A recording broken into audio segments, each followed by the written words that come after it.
নমস্কার বন্ধুরা, ঠাকুরের কথা চ্যানেলে আমি সকলকে স্বাগত জানাই। পরম গুরু শ্রী শ্রী রাম ঠাকুরকে প্রণাম জানিয়ে প্রতিদিনের মতো ঠাকুরের কথা নিয়ে আমি অন্তরা আপনাদের কাছে সকল বড়দেরকে প্রণাম জানাই। সকল বন্ধুরা ভালো থাকবেন, সুস্থ থাকবেন কামনা করি। আজকের ঠাকুরের কথায় কলকাতা বিশ্ববিদ্যালয় ভূতপূর্ব আশুতোষ কলেজের অধ্যাপক প্রভাতচন্দ্র চক্রবর্তীর কথাই আপনাদেরকে বলবো। তাহার কথা মানে আমাদের পরম আরাধ্য দেবতা শ্রী শ্রী রাম ঠাকুরের কথা। সঙ্গে থাকুন, শুরু করছি আজকের কথা। এখন জীব হিতৈ শোনা, জীবনের দশা মলিন দেখিয়া ভগবৎ বিমুখ দেখিয়া তাহার করুণ আর্দ্র হৃদয় বড়ই ব্যথিত। কিসে জীবজগতের মঙ্গল হইবে, কি উপায় অসত্যের বন্ধন উন্মোচন করিয়া শুদ্ধ সত্যকে লাভ করিয়া জীবগণ পরম পুরুষার্থ বা পরিত্রাণ লাভ করিবে, ইহাই এখন ভাববার বিষয়। তিনি বলেন, মিথ্যার আবরণে শুদ্ধ সত্য অবগুণ্ঠিত রইয়াছে। ঘন নিবিড় মেঘজালে স্বপ্রকাশ আদিত্য দেব সম আচ্ছন্ন রহিয়াছেন। মায়ার ইন্দ্রজাল ছিন্ন করিয়া শুদ্ধ সত্যকে উদ্ধার করাই পরম ধর্ম। জীব আপনার স্বরূপ ও স্বভাব ভুলিয়া দুঃখ পঙ্কে নিমগ্ন হইয়াছে। এই মহাসত্য প্রচার করিবার জন্য তিনি কাঙালের বেশে সকলের দ্বারে দ্বারে ঘুরিয়ে বেরিয়েছেন। তাহার উদ্দেশ্য কেহই বড় বুঝিতে পারিল না। যাহারা কিছু বুঝিল তাহারাও আপনাদের কর্মদোষে কিছুই করিয়া উঠিতে পারিল না। যাহারা তাহার নিতান্ত আপনার্জন তাদের হৃদয় ভূমিতে ধর্মের বিশুদ্ধ বীজ বপন করাই বোধহয় তাহার সময় উপচিত কর্তব্য। তাহার উপদেশ বাণী অতিশয় গভীরার্থক। এই উপদেশের সহিত ভারতের চিরাগত শাস্ত্রীয় বচন বা ঋষিবাক্যের কোনো বিরোধ নাই, বরং প্রতি পদে বিশেষ সামঞ্জস্যই পরিলক্ষিত হয়। উপনিষদ ও গীতার উদাত্ত গম্ভীর উপদেশের সারাংশই তিনি সহজ ভাষায় এবং অল্প কথায় বলিয়া থাকেন। নিজের জীবনে নিজের দীর্ঘ সাধনার ফলে যাহা পরম সত্য বলে অনুভব করতে পারিয়াছেন, তাহাই সাধারণকে, বিশেষত আপনার জনকে বুঝাইতে চেষ্টা করেন। চিত্তের একাগ্রতা বলে কেমন করিয়া সাবিত্রী কালের কবল হইতে সত্যকে উদ্ধার করিয়াছিলেন।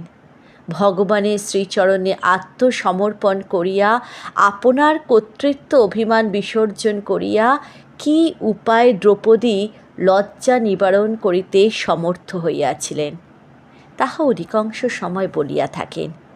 এই সকল পৌরাণিক আখ্যায়িকার অন্তরালে যে মহাসত্য নিহিত আছে, তাহার রূপ অংশ বাদ দিয়া মিষ্ট কথায় সারতত্ত্ব বুঝাইয়া দেন। নিজে শান্ত না হইলে কখনো শান্তি পাওয়া যায় না। মানুষ শান্তি খুঁজে বেড়ায়, কিন্তু কি কৌশলে যে উহাকে লাভ করিতে হয় তাহা জানে না। ভালো মন্দ জয় পরাজয় লইয়া থাকিলে কামনা বাসনা দূর হয় না, এবং চিত্তের উদ্বেগও দৈন্য অপসারিত হয় না। ইহার ফলে চিরদিন হাহাকার ও ছোটাছুটি করিয়াই আমাদিগকে বেড়াইতে হয়।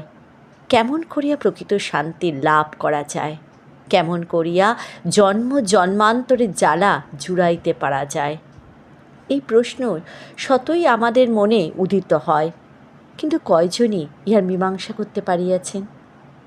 তিনি বলেন, নিত্য বস্তু বা স্বভাবের সঙ্গ না করিলে শান্তি লাভ করা অসম্ভব। নিত্য বস্তু কি? যাহাকে কোনো প্রকারে ত্যাগ করা যায় না, তাহাই নিত্য। যাহাকে ধরিয়া থাকিলে পাপ তাপ দুঃখ যন্ত্রণা ভয় পালায়া যায়, তাহাই নিত্য। এই নিত্যের সেবা করাই কর্ম, প্রাণ নিত্য, যেহেতু তাহাকে ছাড়িয়া এক মুহূর্ত থাকা চলে না। যে প্রাণ জগতে আশ্রয় এবং যাহার ক্রিয়া বা স্পন্দনে বিরাম নাই, সেই প্রত্যক্ষ সিদ্ধ প্রাণ দেবতার সঙ্গ করিতে হয়। একটা কিছু আশ্রয় অবলম্বন না করিয়া সাধন ভজনে অগ্রসর হওয়া যায় না। কাজেই যিনি সকলের আশ্রয়, সর্বভূতের প্রাণ এবং সর্বব্যাপক তাহারই আশ্রয় লইয়া ভজে তারে কৃষ্ণ নাহি ত্যাজে। সর্ব আশ্রয় ভগবানের কথা তিনি অনেক সময় বলিয়া থাকেন। এই আশ্রয়কেই উপনিষদে বলা হইয়াছে সর্বলোক প্রতিষ্ঠা। আপনার উপর কর্তৃত্ব আরোপ করিয়াই মানুষ যত প্রকার দুঃখের সৃষ্টি করে। স্বয়ং অকর্তা হইয়াও কর্তৃত্বে বৃথা অভিমানে সে অগণিত কষ্ট ভোগ করিয়া থাকে। আত্মার কর্তৃত্ব ভোক্তৃত্ব নাই। গীতায় বলা হয়েছে, মানুষ যে নিজে কিছুই করতে পারে না বা করে না, সে যে যন্ত্রের হাতে যন্ত্র ভিন্ন আর কিছুই নয়। ইহা সে প্রণিধান করিয়া উঠিতে পারে না বলিয়ায় যত কষ্ট। প্রারব্ধ কর্মের ফলে সুখ বা দুঃখ যখন যে প্রকার ভোগ আসিয়া উপস্থিত হয়, অনুবিঘ্ন চিত্তে তাহাই সহ্য করিতে হয়। ভোগ না করিলে কর্মফল ক্ষয় প্রাপ্ত হয় না। শাস্ত্রকারগণ আরও বলিয়াছেন, ভোগ না করিলে কর্মফল কোটি কল্পেও শেষ হয় না। অদৃষ্টবশে বা কর্মবিপাক হেতু যে সকল বাধা বিঘ্ন বা বিপদ উপস্থিত হয়, তাহার মধ্যে ধীর স্থির হইয়া দাঁড়াইয়া থাকাইয়া সর্ব অপেক্ষায় বড় সাধনা। এই প্রকার ধৈর্য অবলম্বনের অভ্যাসের নাম হইল যোগ। যিনি নিরন্তর ভগবানে যুক্ত হইয়া থাকেন, সেই যুক্ত যোগীর মন কিছুতেই বিচলিত হয় না। যাহা সহজেই ত্যাগ করা যায় কিংবা যাহা উদয় হইয়া অস্তমিত হয়, সেগুলোকে ছাড়িয়া আত্মস্থ বা স্থিরপ্রজ্ঞ হওয়া আবশ্যক। অভাব আপনা হইতে দূরে সরিয়া যায়, তাহাকে দূর করিবার জন্য আর চেষ্টা করিতে হয় না। ধর্ম বৃক্ষের গায়ে অনেক পরগাছা জন্মে। আমরা ধর্মের নামে নানাবিধ বৃথা আচরণ করিয়া থাকি, যাহার দ্বারা আমাদের ধর্ম জীবনের উন্নতি না হইয়া বরং অশেষ দুর্গতি হইয়া থাকে। গুরু বাক্য সত্য, যাহা সত্য তাহাই গুরু।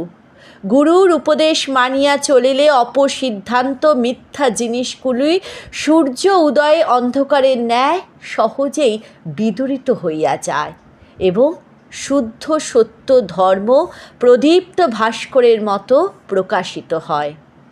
গুরু দিব্যচক্ষু দান করিলে নিত্য অনিত্য বস্তু বিবেক হইয়া থাকে।